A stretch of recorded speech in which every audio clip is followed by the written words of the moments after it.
Hey, this is Danielle over at DIYDanielle.com, and today we're going to talk about how to remove your countertop from a bathroom vanity. So let's get started. Here are the supplies needed.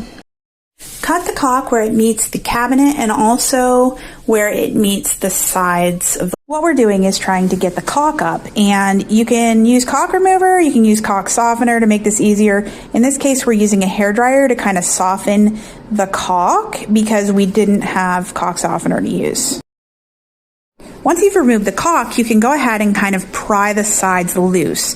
The back is probably attached, some are and some aren't, so you'll have to remove that with the counter. Turn off your water and remove your faucet and your drain. When you cut enough caulk away, you will be able to kind of see that it's ready to be pulled up, because when you lift up the front of your countertop, you'll see it can pull away from the cabinet.